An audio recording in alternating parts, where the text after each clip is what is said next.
Okay, folks, well, welcome back again. This is our last lecture in the Bioethics course, and this is the Master's in Cell and Molecular Biology at St. Thomas University. So we go forward with our last lecture, which is on the COVID pandemic bioethics, beginning as always with a little prayer. Father, the Son, and the Holy Spirit. Come, Holy Spirit, fill the hearts of your faithful, and kindle in us the fire of your divine love. Amen. All right. So, any questions or comments from previous lectures or anything, homework?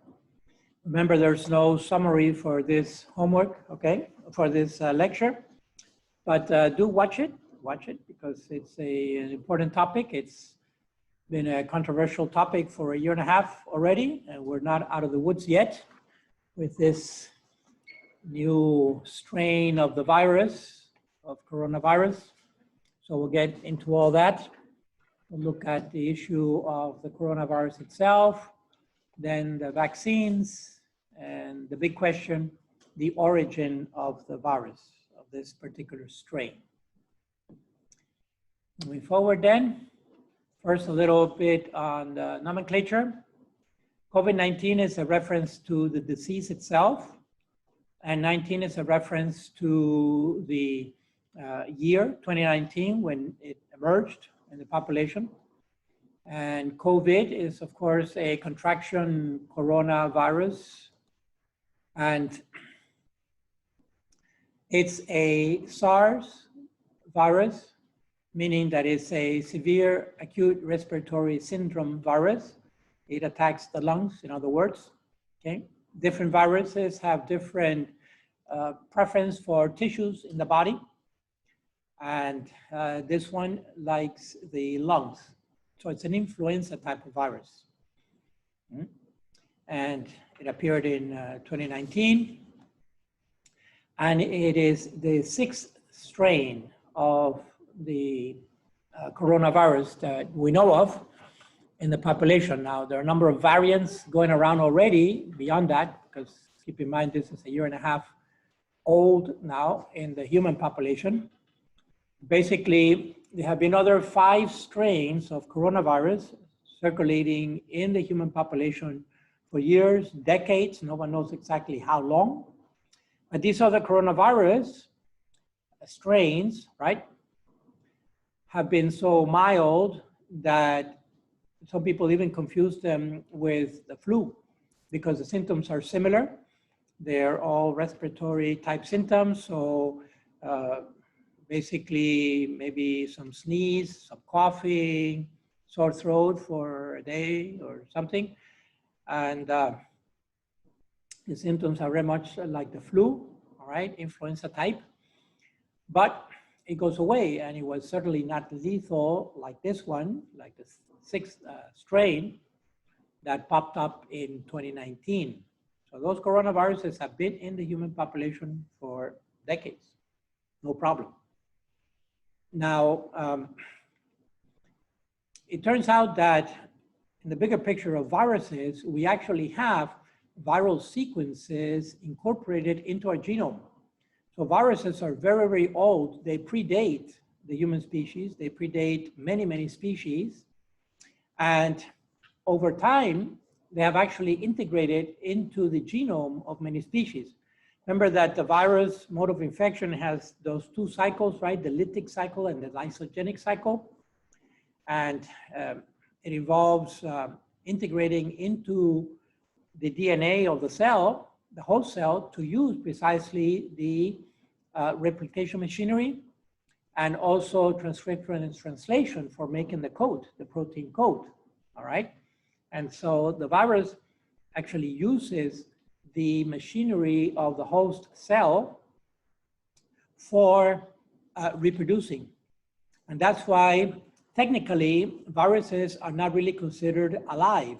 They're not living organisms because they lack those 2 main characteristics of life, right? Organic life, as we have observed it here on this planet, that first of all, anything that's alive is metabolizing, and the virus by itself is not metabolizing. It's more similar to a crystal. It's got a DNA or an RNA sequence inside a capsule, and the code of the capsule is typically a protein code. They're different designs, but they all look very geometric. And then, so they're not really metabolizing on their own within the organism itself, within the virus. And secondly, they don't reproduce on their own. They actually sequester the reproductive machinery, the replication machinery of the host cell. Right. So really, technically, they're not living. They're not alive. They're not an organism. But they're something, and they cause a lot of damage and stress when they are like this, so virulent. Anyway, these integrated sequences in the human genome, or it's called HERVs, all right, that's the acronym, and it stands for human endogenous retroviruses. Retroviruses, by the way, are RNA viruses. They are RNA instead of DNA. That is significant because, as you know, the DNA molecule is much more stable than the RNA molecule. The RNA molecule, because it's a single strand, then to stabilize itself, sometimes it hairpins and it folds over, finding some small sequence of complementarity along its single strand, right? And that's the typical hairpinning that it does upon itself. But not all sequences match up like that, of course. They're not totally complementary. And therefore, RNA is more unstable than DNA. It has more bases, nucleotides exposed, and that exposure means that they're more subject to mutation. Yes, UV or chemicals or heat are the three main agents of mutation, right? Ultraviolet, heat, or certain chemicals. There are mutagens. All right. So this is with regards to the big picture of the coronavirus. It's a retrovirus, so it means that it mutates easily, and we have seen a number of strains in this year and a half. Even if it originated in Asia, in China, by the time it got to Europe, it had mutated already. That's a horizontal travel, by the way, horizontal migration, moving westward. And then in Europe, by the time it got to the US or North America, it had mutated again. And it came to the US both on the East Coast over here and on the West Coast through Asia. So we had two different ports of entry, if you will, the two coasts, the East Coast and the West Coast in the US. But the first travel was horizontal. I'm getting a little ahead of myself. And the second travel was vertical, down from the Northern Hemisphere into the Southern Hemisphere. And all that was delayed. To this day, there's a lag period there of infectiveness. All right, let's look a little bit at the whole issue of herd immunity, because this is kind of a standard, especially for mammals and other animals. The idea is that when you have enough individuals within a population, remember the definition of a population is two or more individuals with the same species living in a particular geographical region, all right? So when you have sufficient individuals within a population who have already been infected and survived, then the virus will not transmit anymore, because essentially when the virus infects that population, let's say a new wave of infection, most of those viruses will go on to individuals who have been infected already, have developed the antibodies, and will then be immune to the virus or kill the virus within them. And so instead of transmitting the virus dies within them. All right, so that's the basic idea of the herd immunity. And for each virus, the percentage is different a little bit because it has to do on the rate of infectivity, which we'll look at in a minute. Basically for this one is 70%. It's around 70% of the population, all right? So 70% of the individuals in any population who have already been infected and have developed the antibodies, then we can say that that population essentially has reached herd immunity. Now, how to arrive at that 70%? Like I said, it's this herd immunity percentage is specific to each virus, but most viruses hover in this area more or less. It has to do with the rate of infectivity, all right? In other words, the rate of infectivity is the average number of people that get infected from one infected individual, from one infected person. So from one person who is infected, right? How many other individuals will become infected from that one person on average who are not,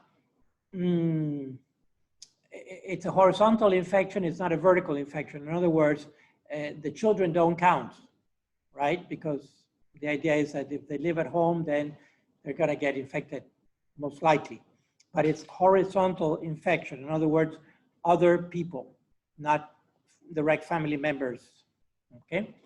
So that's an experimental number. It has to be measured experimentally, see how many people are getting infected for everyone who is already infected, right?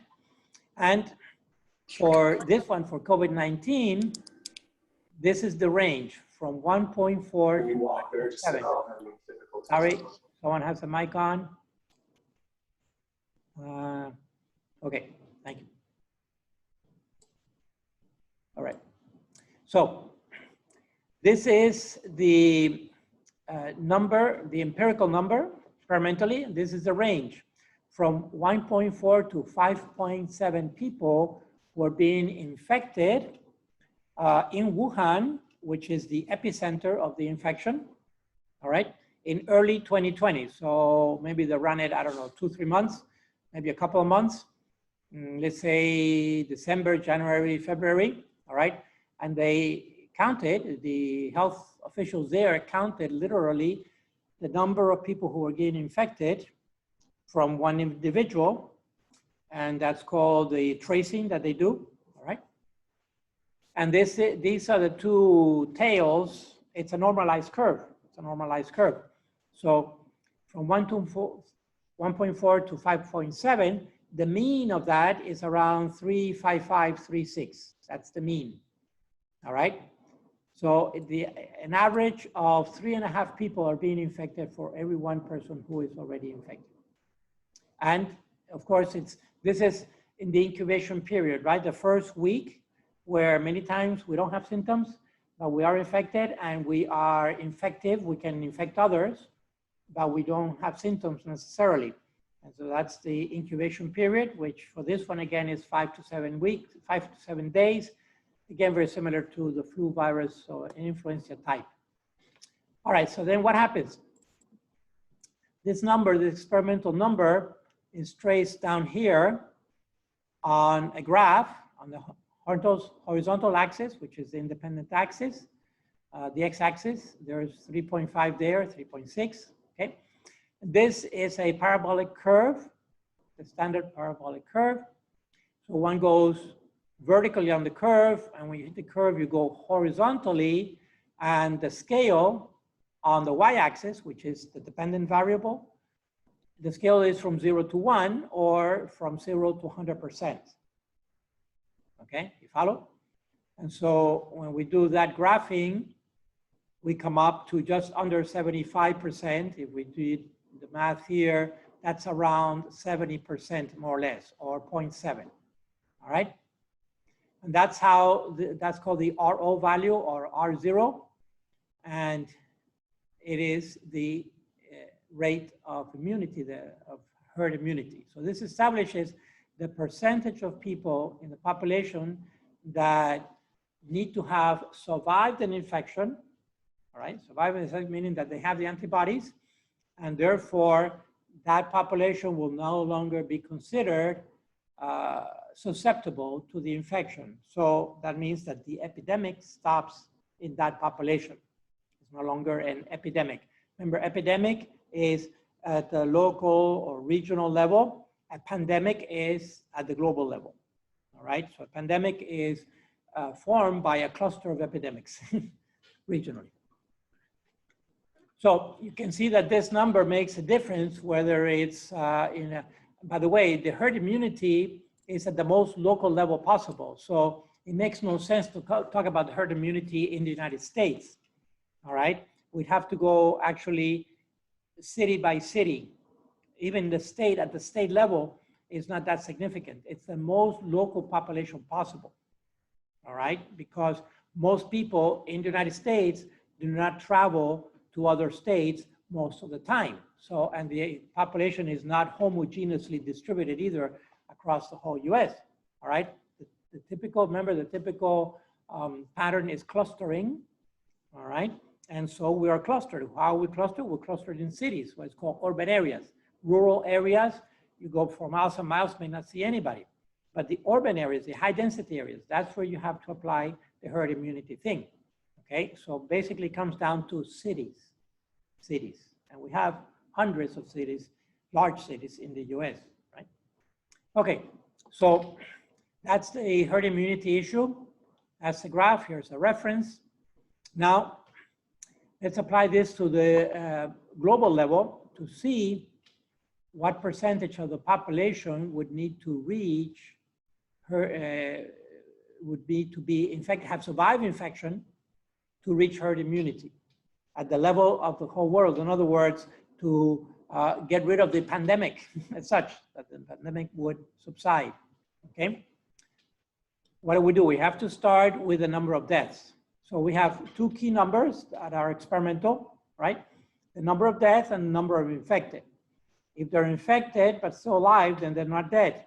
The ones who died from the infection. So we're focusing just on the disease, on COVID-19. And as of yesterday, I actually did this last night, updated the numbers. So as of last night, globally, 4.7 million people have died globally. 4.7 million people have died from COVID, all right? Now, these are fuzzy numbers. Fuzzy because they may have died from something else, but if they had COVID, then they were labeled as a COVID death, even though they may have had cancer and died of cancer, but if they had COVID on top of that, then they died of COVID, in part because they can charge insurance for it, and there's all kinds of things going on, but so that's why I'm saying these are fuzzy numbers, all right? But anyway, they're still robust because they're huge numbers.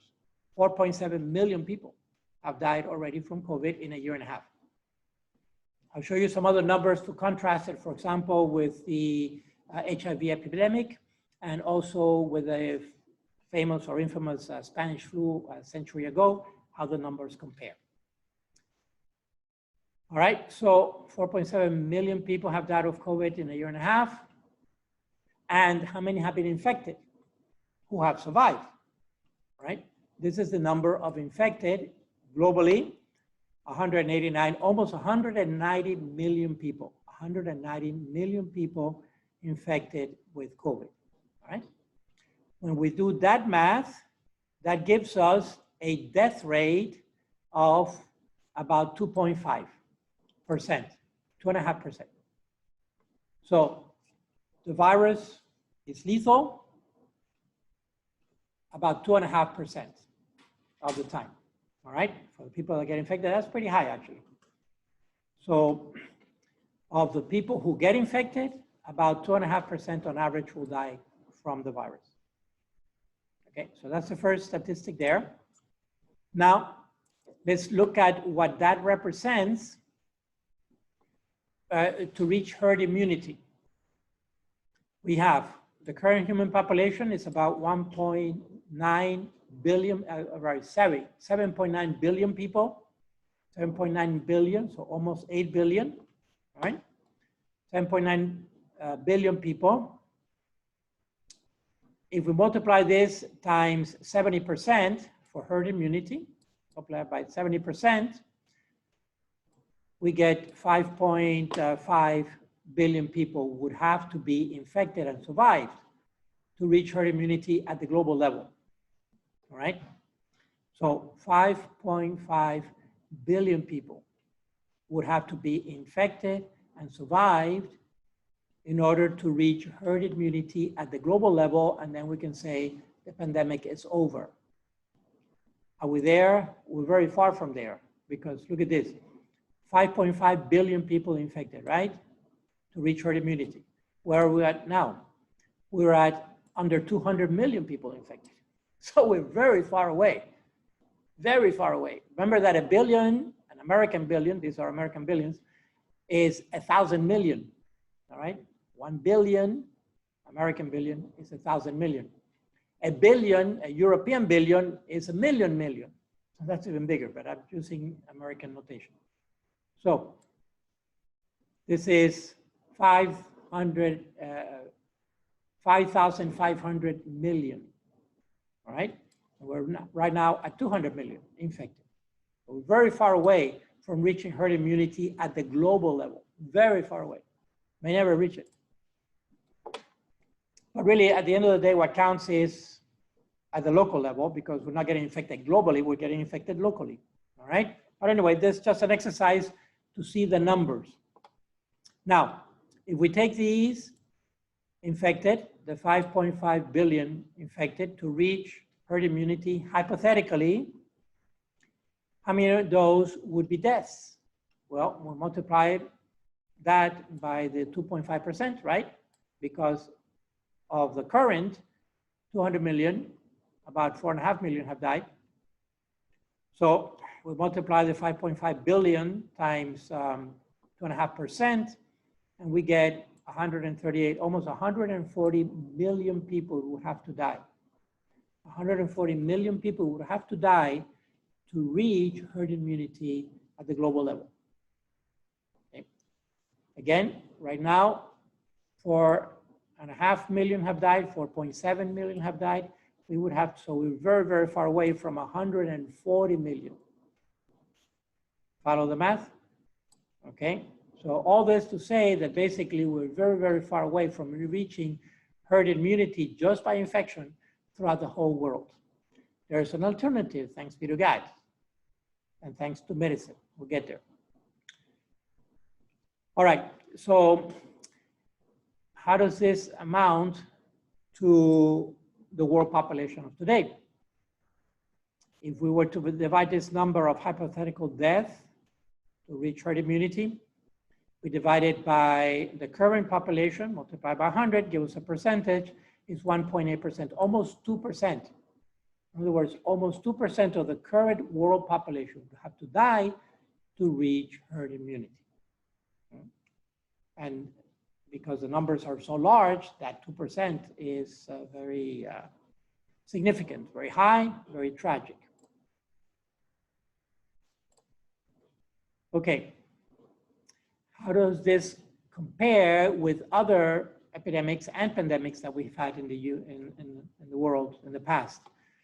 When we look at the HIV AIDS pandemic between 2005 and 2012, which was the peak, death toll was 36 million. The human population at that time was around 7 billion. So when we do that math, that's 0.5% of the world population died from AIDS at its peak, right? 0.5%. And this guy is 1.8, almost 2, so it's about 4 times more. 4 times, we can say, just from the math, that this virus is 4 times more virulent than HIV. How about the flu pandemic, the Spanish flu of 1918, which actually started in Switzerland, but it migrated to Spain. It was between the 2 world wars, and because of the particular conditions, including the political conditions in Spain, kind of secluded, it took root there. It actually started in Switzerland. Anyway, what they call the Spanish flu, right? Estimated between 20 to 50 million died in the Spanish flu 100 years ago, right? So when we do that math, the population at that time Look at this. Just a century ago, we were under 2 billion, 1.8 billion. We're now almost 8 billion in 1 century. 1 century. It's quadrupled the population. Anyway, when we do that math, the range of deaths from the Spanish flu is between 1.1 and 2.8, so around 2, 1.9, about 2% more or less. So that's kind of equivalent to what we're seeing now with COVID. All right, with COVID-19, the death rate is approximately the same as the death rate of the Spanish flu 100 years ago. Kind of makes sense in the sense that they're both retroviruses, they're influenza type, they target the lungs, et cetera, but the big difference is that we have 100 years of medicine in between, right? So hopefully that counts for something. And it does count, it counts for the vaccine thing, which I'll get into in a minute. All right, speaking of vaccine, the flu vaccine is considered 40 to 60% effective. So the middle of that is about 50% effective. What does that mean? The flu vaccine effectiveness. You know, the shot that we're supposed to take every year in the fall for the flu season, right? The flu shot every year, again, because the thing mutates, it's a retrovirus, et cetera, et cetera. It's only about 50% effective, meaning that of the people who have the vaccine for the flu, on average, half of them will not become infected from the virus, being exposed to the virus, half. The other half will, in spite of the vaccine. Okay, so not all vaccines have the same effectiveness. But the flu that it's been around for years and years, and we're supposed to take it every year, it's only about 50% effective, approximately, to put it in contrast.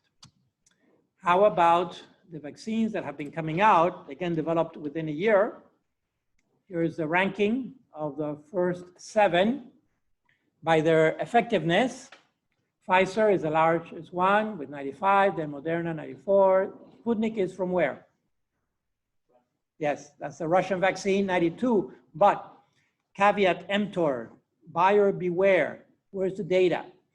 Okay, that's their claim. Who knows?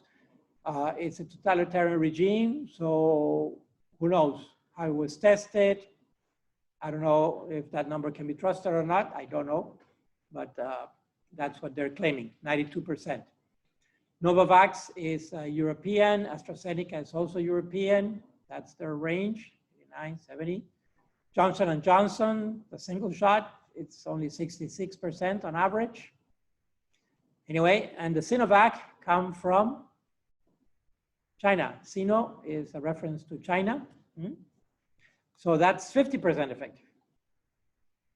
So that's just a ranking by their effectiveness. And here is a site, a reference. It's a statistic outfit that follows these things. All right. So you have a reference for the effectivity of them. These two, and then Johnson & Johnson, we know the ones that are most available here in the US, but other parts of the world, like in Latin America, Africa, Asia, they have to depend on what is sent to them, all right? And they were getting mostly the Sinovac and the Sputnik. So that's their effectiveness. All right, what is remarkable about this is the rate of development. Of course, vaccine, which normally takes 5 to 10 years to develop, something like that, and millions of dollars. This took more millions of dollars, but it was developed generally within a year, simply because of the urgency. And it's not that it was compromised necessarily, at least the ones that we know of. I would say the American and the European, in my opinion, are more trustworthy because the data was more available and was peer-reviewed, et cetera, in contrast to the Sputnik and the Sinovac. But one of the reasons for that fast development is the amount of resources that went into it. And also cutting down on the red tape. I don't know if you were following it closely. I was following it fairly closely as this was developing with the previous presidential administration in the United States last year. President Trump cut down a lot of the red tape. And just to give you like a banal example, people wonder why were we able to develop a vaccine in 1 year? Can it really be trusted? Was it tested enough, etc.? One example of cutting on red tape, let's say that two labs are working in coordination and you're in one lab, I'm in another lab, you send me an email and normally I would take 3 to 5 days to answer that email. Well, not in this case. In this case, you send me an email and within 10, 15 minutes, I'm answering the email based on the research that's going on. Okay, so that's one example of cutting red tape. It was just cutting down a lot on the lag time that normally happens with the development of a vaccine by a single pharmaceutical company and so forth, instead of having many competing for the same product. And the federal government pumping in millions and millions, I don't really know how many, maybe $1 billion, I don't know how much was pumped into the development of these vaccines, okay? But they had resources galore. Many labs joined. There were labs here at UM in the School of Medicine, University of Miami. We had some of the researchers and the scientists speak. It's a lab, for example, just to give you one example. He is a lead researcher there at the UM Medical School on developing vaccines, and he had several projects in his lab. He had maybe a dozen or more postdocs and other associates working in his lab in different projects simultaneously going on. And when he got the federal request to participate in developing the vaccine, he gathered all his people and he said, folks, whatever you're doing, you drop it right now, drop it. Drop whatever you're doing, and we're going to focus on this. Right now, this. And he had all the tasks allotted to his people. So the whole team went to town on this one task. So that's an example of why these things get accelerated, all right? But it's not necessarily that they cut down on the safety of it or anything like that. Again, because there is the USDA is, the FDA, I'm sorry, Food and Drug Administration is monitoring all this very closely, and they're not going to compromise on human life, right? For getting something that is not ready to get out into the public. Anyway, that's my little speech on the vaccines. The bottom line about that, if you're not vaccinated yet, get vaccinated, get vaccinated, get vaccinated, okay? You can choose from these. I would suggest the top 2. All right, now, where did the disease start? Ground zero is not only China, is the southeastern region it's a region of Hubei, where is the city of Wuhan, all right? The city of Wuhan is pretty much considered ground zero, even by the admission of the Chinese. This goes back a year and a half ago, March of 2020, when the thing was just spreading out throughout the world, all right? The different rates of effectiveness that you can see here, the numbers back then, very tiny numbers, okay, compared to what we have today. You can tell by the intensity of the blue. The highest density is in China, and within China is the region of Hubei, and within Hubei, the city of Wuhan. Okay, so this is the Hubei region there in the dark blue. I'll show you some photos of Wuhan now.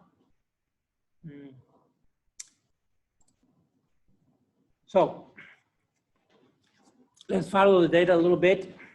It's going back to 2020, as you can see here, these graphs. Here's the reference. These were being reported as the infection was going on and people were trying to figure out what's going on. The rate of infection in China with green and in the rest of the world with orange. You can see there is, the two slopes are in opposite direction. This has a negative slope for sure, and this has a positive slope, right? So the rate of infection is going down in China dramatically, especially after, so the numbers here, the dates are on the horizontal axis is the date, so it's the time, again, the independent variable. The y-axis is the number of infected, dependent variable. And the dates, because this is reported from Europe, it gives first the day, then the month, and then the year. Unlike us that have the year first and then I'm sorry, we have the month first, then the day, and then the year. So here, these numbers is the day first, then the month, and the year. So you can see 7 to 20, that's February 2, February 7, February 9, February 11, etc.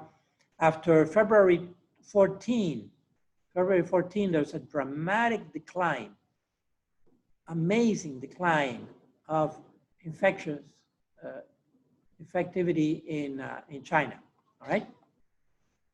Whereas in the rest of the world, it's just beginning to pick up. Here's the very typical parabolic logarithmic curve here, lag phase, log phase, and who knows what's going to happen there, okay?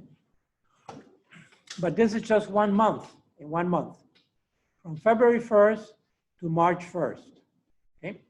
It's a dramatic decline of the rate of infection in China. Now, to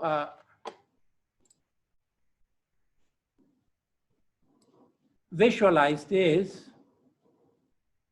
there's a news agency that was tracking this on a map, and they were using satellite imaging to follow nitrous oxide production. What is nitrous oxide? Nitrous oxide is from combustion. Gases from combustion, okay? So essentially cars, gasoline, transportation. Let me see how I can make this bigger. It's very dramatic.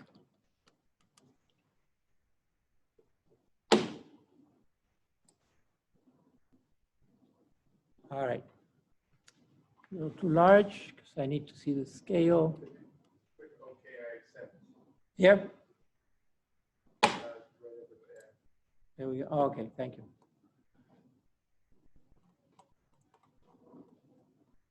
Here we go.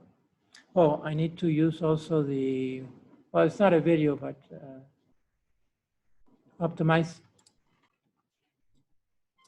Right, so look at the scale here. This is nitrous oxide, which is produced by combustion of burning gasoline, diesel, fuel, fossil fuels, all right? Mostly transportation, cars, trucks, all that. And here's the scale. This is December, ends here, December of 2019. And then, is that large enough? Can you see the little arrow? This is January. This is February and March of 2020, all right? So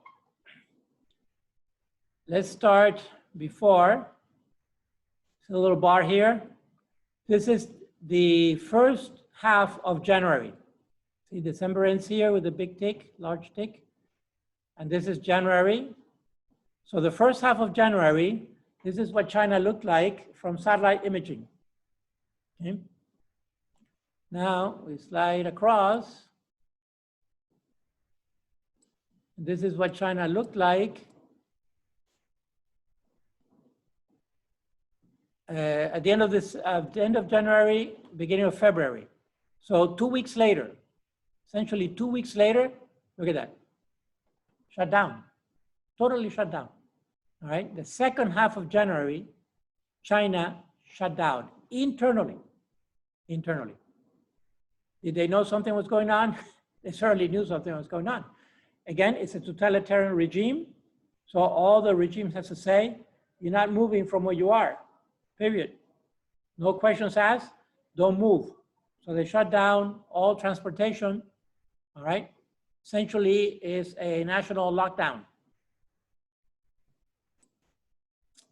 So that's pretty dramatic, and that accounts for this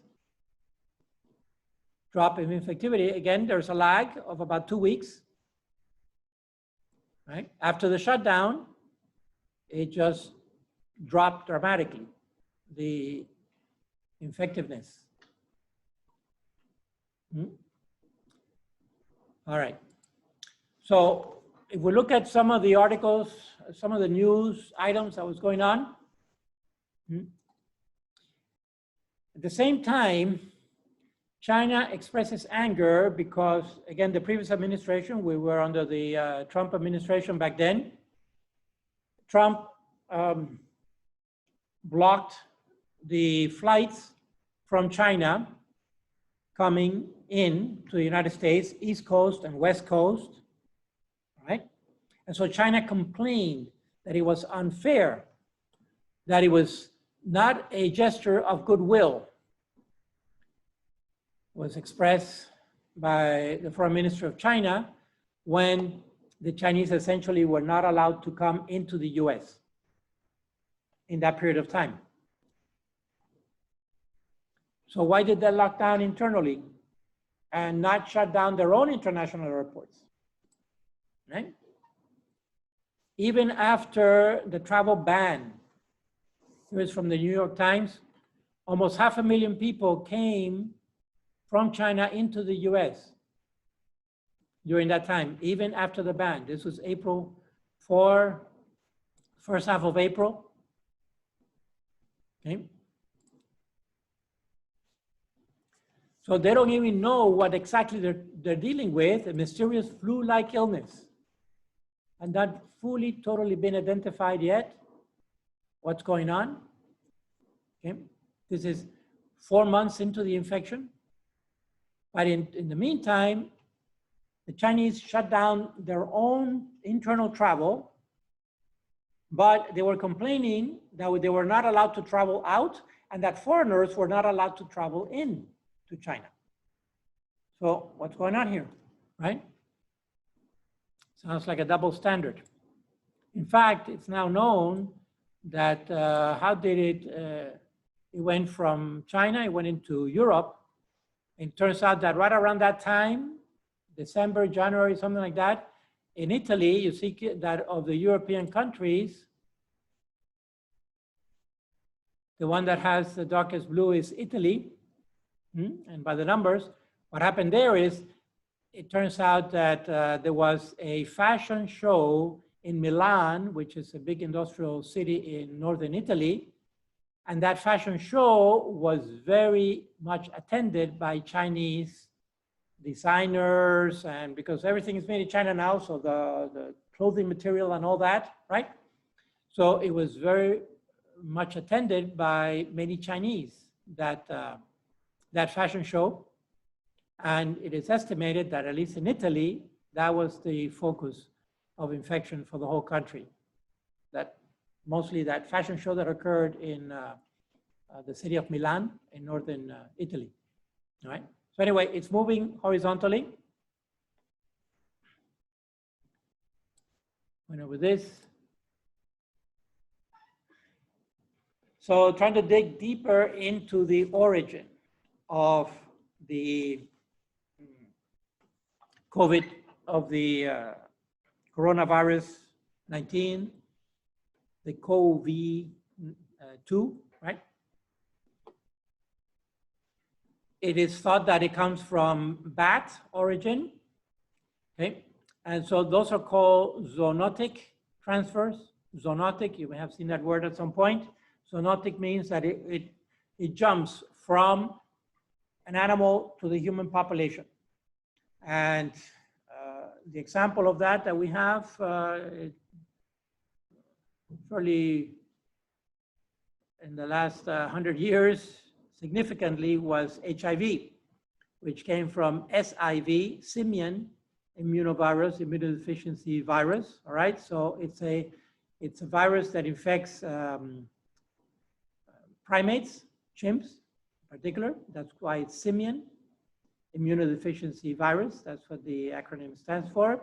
And that jump, that was a zoonotic transfer from a chimp into a human in the 1920s in Congo, Africa, right?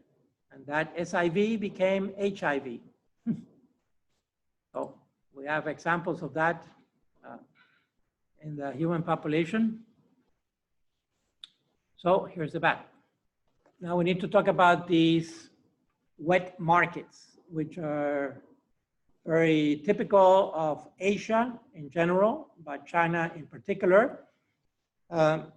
I don't know, someone told me that with the revolution with Mao, he essentially told the Chinese people that they didn't have enough food to feed everybody, so to get into wildlife and to just go and get wildlife and to even raise wildlife at home if they could, okay? So it's known for a long time that Asians, but particularly in China, there's a certain appetite for wildlife. You see them here. These are roasted bats of your choice. Here's one guy choosing one. All right, in the market, the open market. These are called wet markets. You can see some animals here have been skinned and there's hanging there for buying. Notice the boots. And that's why they're called wet markets. Water is used for slushing the ground, cleaning, because all these are skinned and cleaned there and so forth. Everything is dripping on the floor, mud, water, and everything else. This is the famous Wuhan market, the Wuhan wet market, all right? You can see all kinds of meats exposed there. This is not cold in there. Here's a guy in shorts and t-shirts. It's obviously not cold at all, it's warm. Look at all that meat exposed there for who knows how long, okay? This is the Wuhan, Huanan, Xianan, FIFA, Xishan market. There's a sign above it, supposed to be ground zero for the virus. There's a little article, you can actually Google that. Here's the name of the whole market, all right? You can Google it, they have a website, Wikipedia has a thing on it. This is what Time magazine said back in January of last year.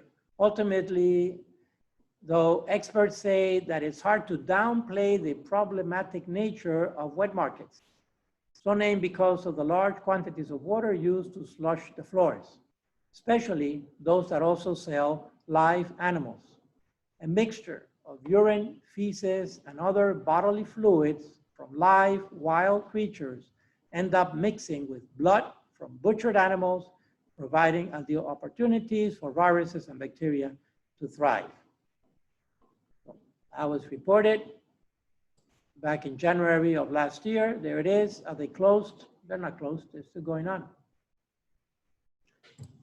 Now, in the United States, we buy and sell wildlife, all right? It's not, they don't have an exclusivity on it.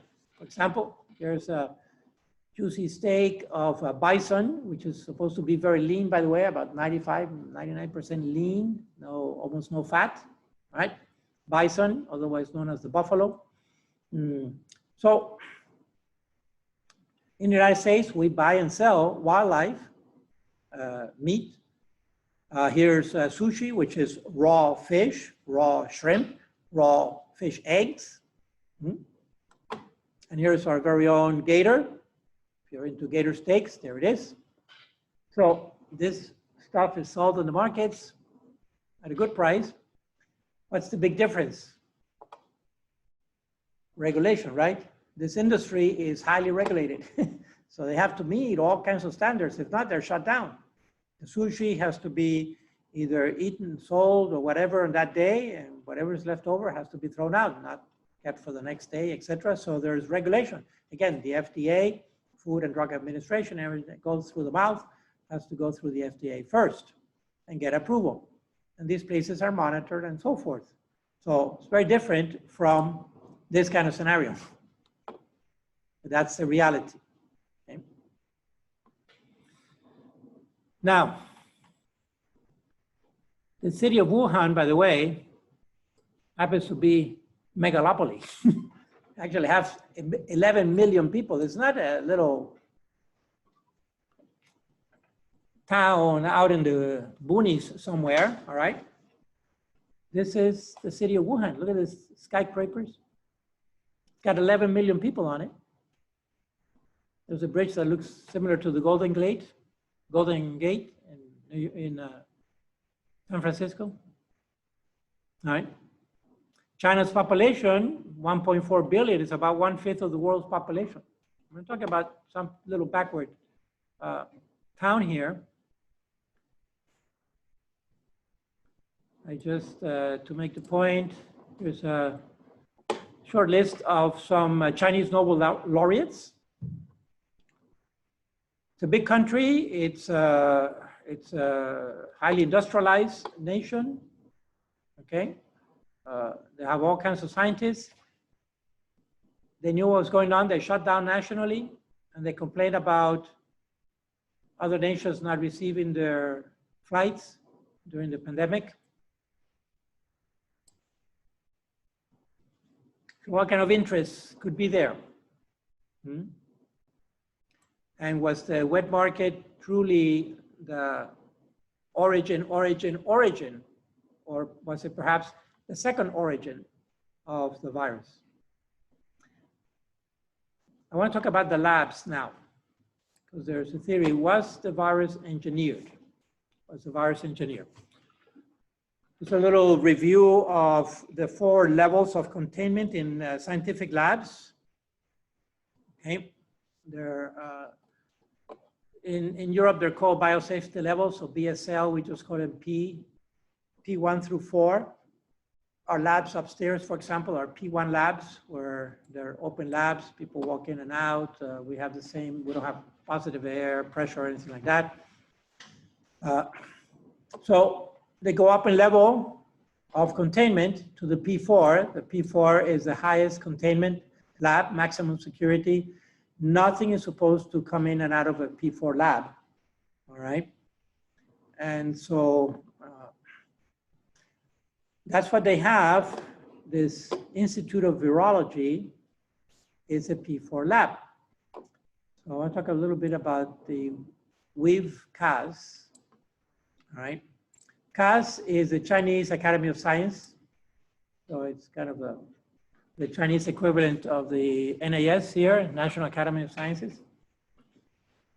And WIV is the Wuhan Institute of Virology. There are some photos of the Wuhan Institute of Virology.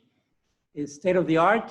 It is the largest lab, P4 lab in Asia, containing about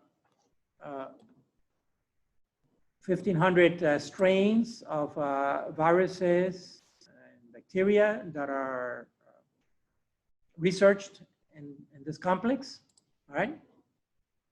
It's a P4, it was a P3 up to 2012, and then the Chinese government pumped in 42 million, equivalent of $42 million, and pumped it up to a P4. So again, nothing is supposed to get in and out of here. And they actually are very proud of it on the website. We're going to go to the website in a moment. But I want to say this. There are at least 2 articles that were published from this lab, one in 2005, another one in 2015. 2005 in Science journal, 2015 in Nature Medicine journal. So these are the authors, these are the titles. Bats are natural reservoirs for SARS-like coronaviruses. Basically, in this article in Science, the team of researchers from the Wuhan Institute of Virology figure out that the bat population in China and other parts of the world are reservoirs. They naturally are vectors. They hold coronaviruses, okay? And some bats get infected by it, some don't. But the fact is that bats are a natural reservoir, a natural deposit for these viruses. So they knew that in 2005. Still, the bats are being sold on the market. All right, 2015. This one is very significant. This was in Nature Medicine. SARS-like cluster of circulating bad coronaviruses show potential for human emergence. This title of the article is kind of deceptive. It's very low key. What they did actually is they manufactured a mutant, a chimeric virus, and tested it on human lung tissue, and it infected. All right, it's incredible. Here's a little write-up on it from the same journal edition. Okay, so it's the beginning of November, 2015 now, 2015. All right, so 5 years before the actual outbreak of the pandemic. An experiment that created a hybrid version of a coronavirus, one related to the virus that causes SARS, has triggered renewed debate over whether engineering lab variants of viruses with possible pandemic potential is worth the risks. Here it is, written 5 years before the outbreak of the pandemic.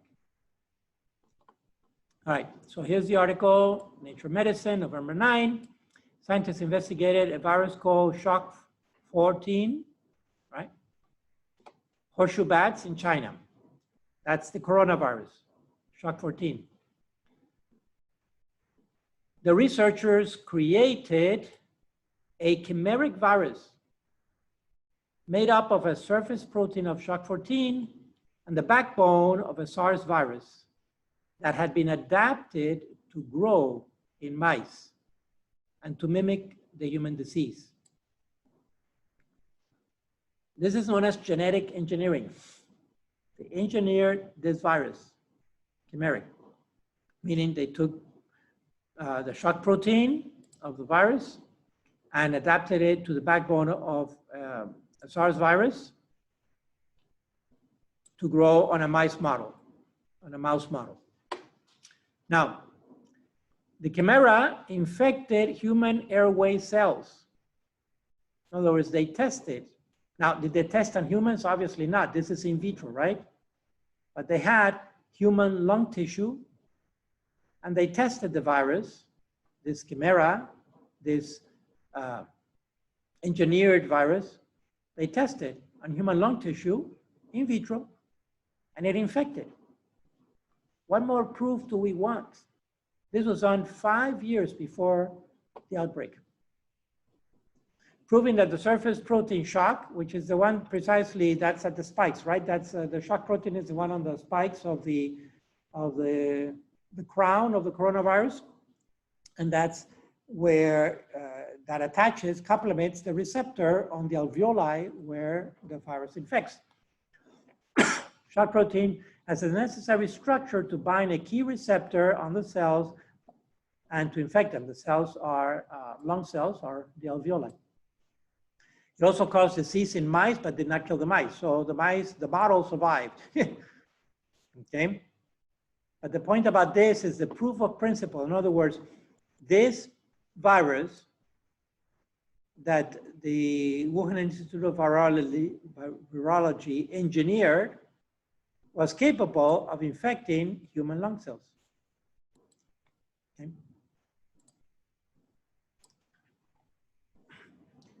A little more detail about the lab, some photos. This is an aerial view. You notice the positive pressure suits, right? That's a P4 lab. Positive pressure. Nothing is supposed to get in or out of these labs. How close is the Wuhan Institute of Virology from the Wuhan market, wet market? There it is.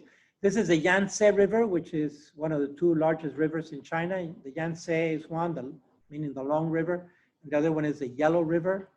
The Yellow River is in the north, the Yangtze is in the south. So it's 13 miles from the Wuhan Institute to the wet market, which is considered, they're blaming the wet market, right? The bats. So I'll show you one last piece of evidence.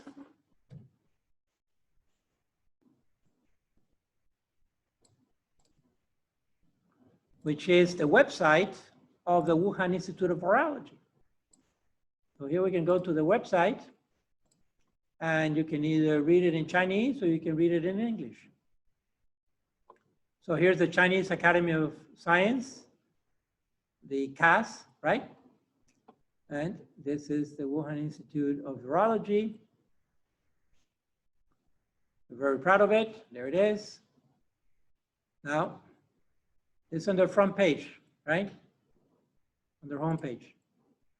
You read all this. Look at the end of this first paragraph. At the same time, it can also effectively improve China's capacity of preventing and responding to biological wars and terrorist attacks and ensure biosafety of China. So basically, they're doing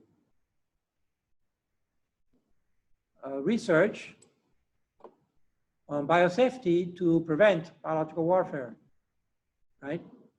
But how do you do that? You got to test a bullet to see what bullet is going to hit you. So it's actually on the website that they're involved in this kind of research. In the meantime,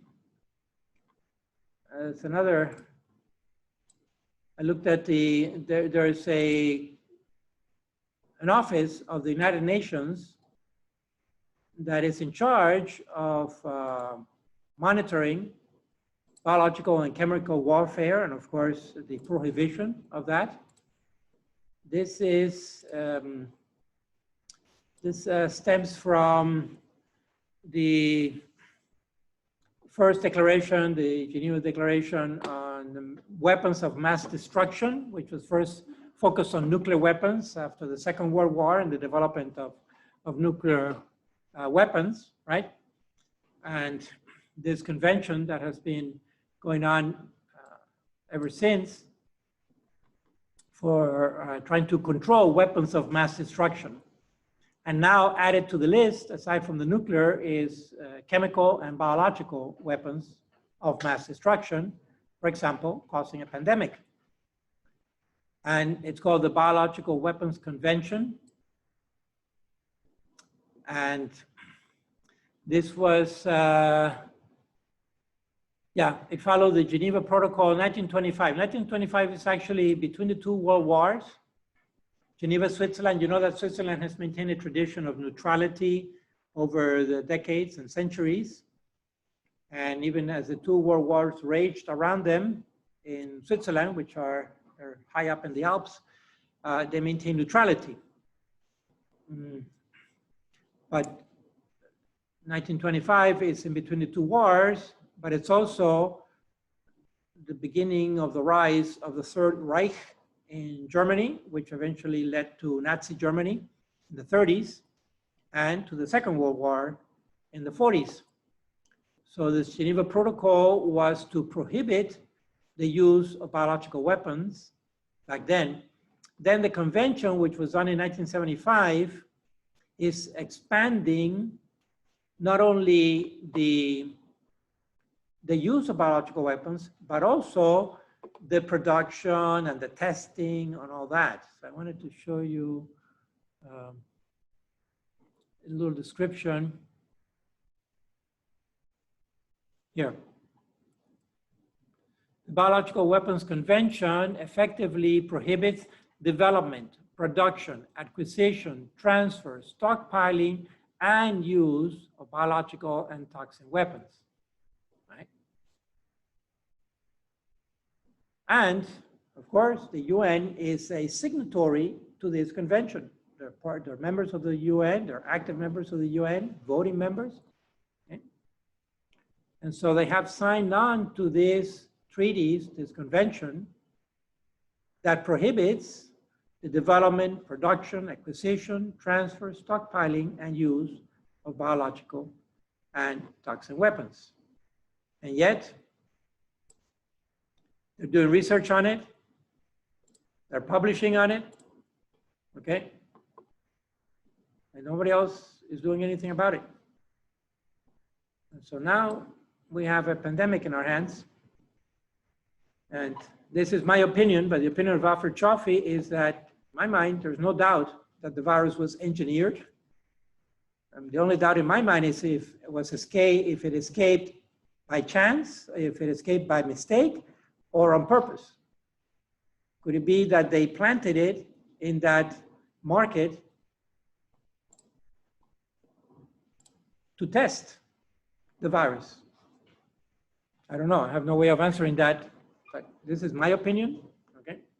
Those last lecture is always speculative like that.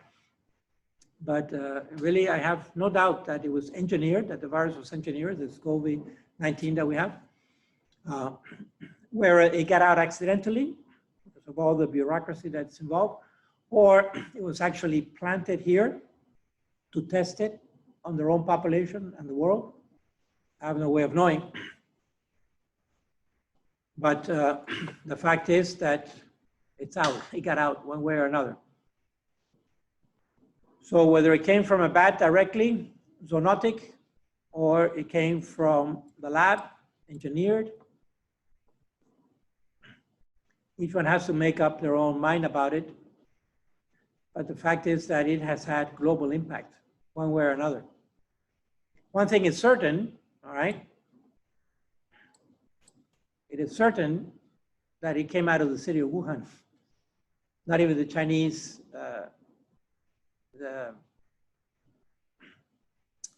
deny that, okay? So this is what I have for this lecture. This is where we're at right now, where how the virus has moved. Let me bring this forward for a moment.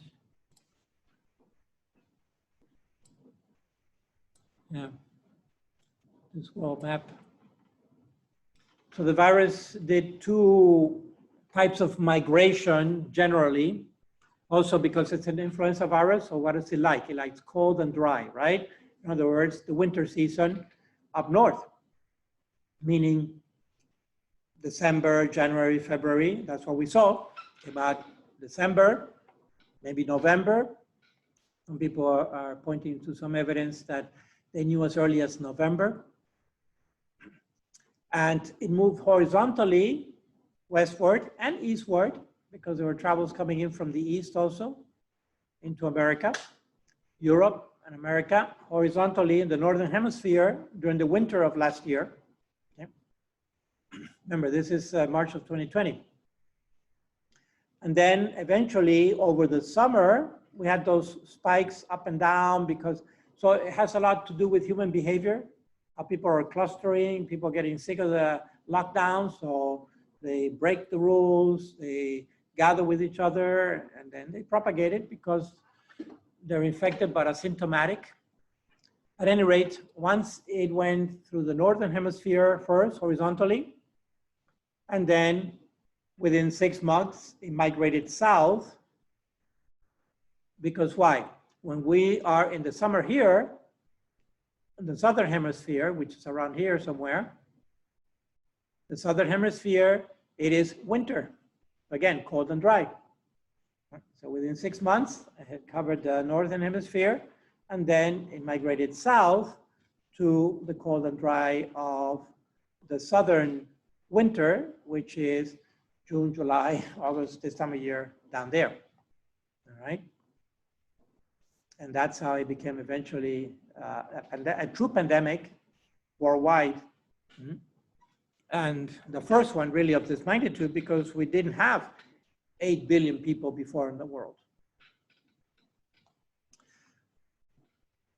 Anyway, this is where we're at with the virus. There are many, many questions still about the virus itself, about the infection, the disease. One that is struggling a lot right now, of course, is India. Then there's these variants that are coming up, which are mutations of the 6th strain. They're mutations. And the Delta variant, which seems to be very virulent now, is the latest one. Apparently started in India, and then it migrated to the UK. Why? Because there are flights from India to UK. Remember, India was a former colony of the UK, all right, of the British Empire. So there's still a lot of families back and forth, a lot of Indian families in the UK. I don't know how many UK families in India, but mostly Indian families in UK. So they're moving back and forth. And that's how it got onto Europe. So now they're experiencing a second or third wave. It's hard to interpret those bumps. And I think there's some Delta variants in the US already, right? There's some Delta variants, have you heard? Yeah, there's some Delta variants. It's already jumped into the US and Canada, Northern Hemisphere. So we'll see, we're nowhere near out of the pandemic as a whole. But if we look at the numbers regionally and locally, an increasing number of cities are reaching herd immunity, not just because of the infection, but rather because of the vaccines, right? Because the vaccines complement.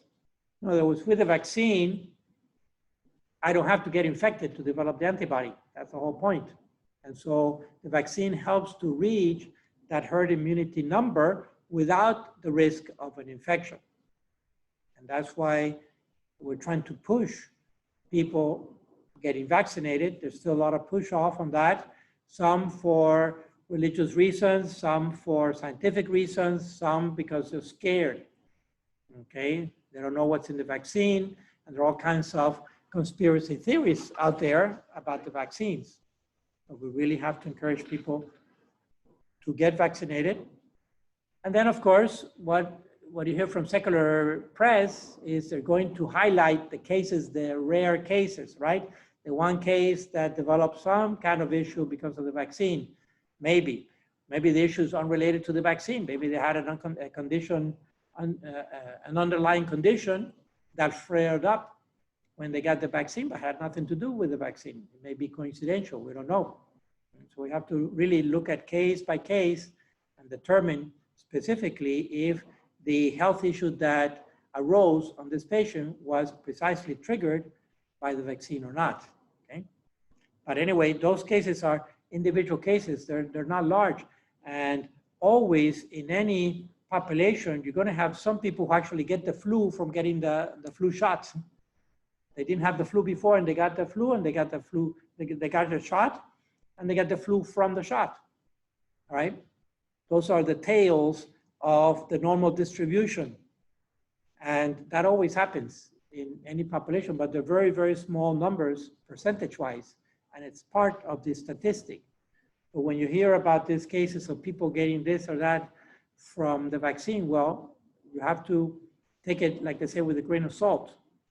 You know, has it been positively determined that it is the vaccine that caused that, or is it coincidental? And secular press, my experience with secular press is they seldom get it right, frankly. They seldom get it right, but they are opportunistic and they're trying to sell something. They're trying to sell some news. So they want to keep the drama going. Okay, folks, that's it. That's really all I have for this last lecture. If anyone has any questions or comments, feel free to make them. Let's see who is. I see a lot of people starting to wear masks again. Yes. All right. So we can talk about the three. I don't know what happened to the.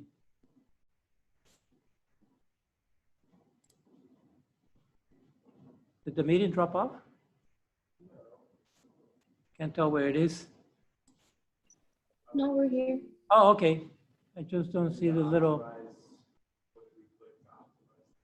Oh, that's why it closed the little tiles maybe.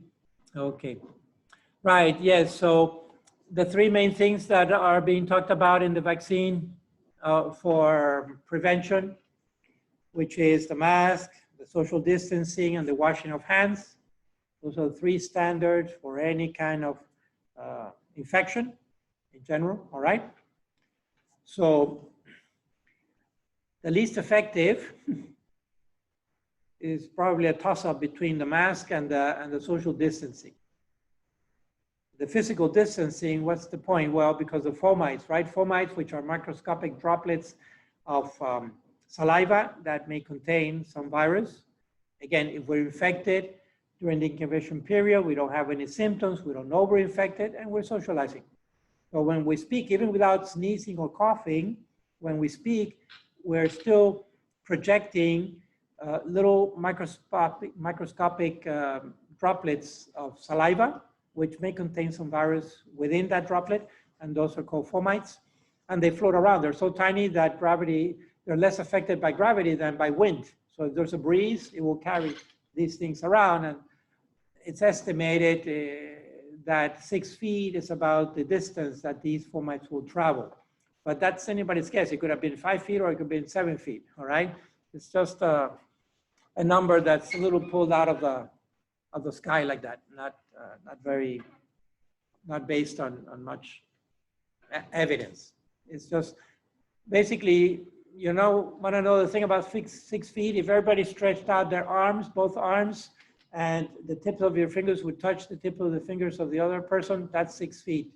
The bodies are an average of 6 feet apart. That's basically what it means. Okay. Now, the mask is more to prevent my fomites going out into other people than other people's fomites coming into me. So the mask is protecting, my mask is protecting other people. All right. Again, think about it. The fomites are coming out of my mouth, and some of them will get trapped by the mask. Not all, because again, we're talking microscopic, and these masks they don't have microscopic porosity. They're not HEPA masks, okay? They're not HEPA filters that can filter bacteria and viruses. No, in fact, we can breathe through the mask. So that's telling you that at the microscopic level, they're very porous. Therefore, the mask is to trap some of the saliva that's coming out of my mouth when I'm talking or something like that. And that's why some people are wearing a double mask, simply because that would trap more particles. But it's preventing my saliva getting out to the other people rather than other people's saliva entering into my system. Okay.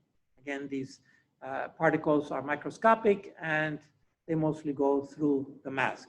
So maybe they also have a bit of a psychological effect, the mask, because when you see people with a mask on, you also try to keep your distance, right? Maybe they're infected with something else. We don't know what they're infected with, but they have a mask.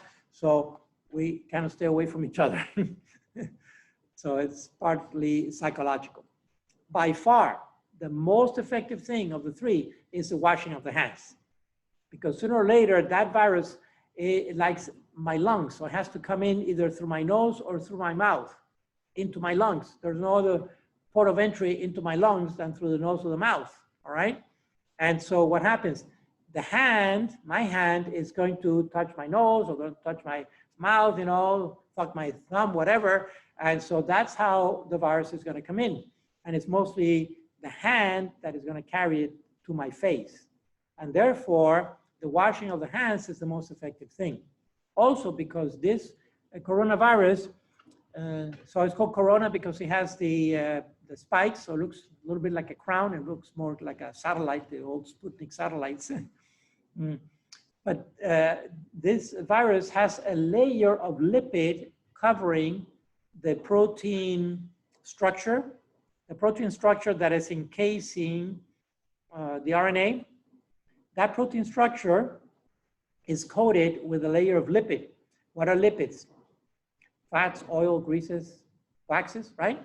So lipids are not soluble in water, but they are soluble in soap. Because soap is what is known as an amphipathic molecule. Amphipathic is that it's hydrophilic on one side and hydrophobic on the other side. The one side of the molecule of soap mixes with the oil or the grease, the fat, the lipid. And the other part of that same molecule is hydrophilic. It mixes in to water. It can get hydrated. And that's how soap cleans. All right, doesn't have to be antibacterial. Don't use antibacterial soap. That's just to sell you more soap, okay? it's not good to use antibacterial soap actually, because antibacterial soap kills too many bacteria.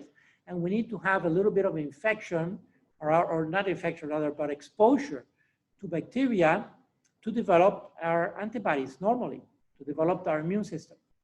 If we make our environment too sterile, then we're more susceptible to infections, all right? So my recommendation, do not use antibacterial soap. It's just trying to sell you more soap. Normal, regular soap is the best, but do wash for at least 20 seconds because it takes a little time for those amphipathic molecules of the soap to get into the virus and to start breaking that lipid, stripping that lipid coat on the virus, all right? So it's actually a molecular thing that's going on, and the soap is actually destroying the virus by stripping part of the lipid coating, and then without that lipid coating, the shock 14, the spike will not engage with the lung tissue, all right? So that's the big advantage of washing our hands frequently, at least 20 seconds to give it enough time. So make a good lather, and then just rinse off well, and that's it. That's we should be doing that on a regular basis. That's the best practice. Is the washing of the hands. All right. Anything else? People have questions or comments? I've been seeing the mask wearing has increased again, like it was 6 months ago. Right. And it was dying down now. Yeah. Is that because of Yeah. the variant? It could be the variant. It's hard to tell because this has so much to do with human behavior and how people behave, right? We're also, I've said this, we're a very interesting species when we start looking at the human species from the biological perspective. We're very curious. When we are in high density, we can be very violent, but we also imitate a lot. And that's typical of primates. Primates learn by imitating their parents, what their parents are doing, okay? And so we imitate each other. We see other people with masks and say, well, I better put on a mask because everybody else has a mask around me. And I'm not sure why, but I'll put on a mask because everybody else is wearing one, okay? So that, it could be the variants. I'm not sure. It's hard to tell what people are reacting to, all right? But yes, there seems to be an increase in people wearing masks now. I've seen double masks here and there also somewhere, you know, but to me, by far, the most important thing is also, if you have the vaccine, which at this point, you should have the vaccine, the 2 dosage, don't stay just with the 1, go back for the second one. If it's a 2 dosage thing, like Moderna or Pfizer, okay?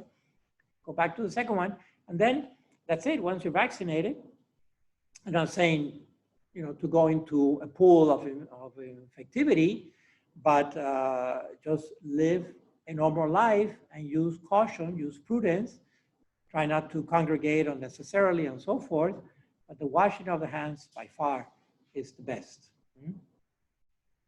Yeah. Okay. Anything else? I don't know where that little tile went. Let me see if I take this away. If the tile comes back. I'm still here. Thank you. Oh, there it is. Okay. Thank you. That Onome? Juliet. Good. Okay, well, I want to thank you for your participation in this course. And I want to wish you all the best in your future endeavors, academically, professionally, and in every other aspect. Continue to persevere, stay focused, all right? Do well, and stay in touch. Thank you once again for participating. And I'm going to close it down now and make that little video. So once again. Thank you. Okay, you're welcome. Welcome. No summary for this one, but you have the video and you have the PowerPoint. If you want to get into a discussion with your family, see what they say. It's a work in progress. Okay, we haven't seen the end of it yet. Okay, all the best now. Bye-bye. Bye. Thank you. Thank you. Bye.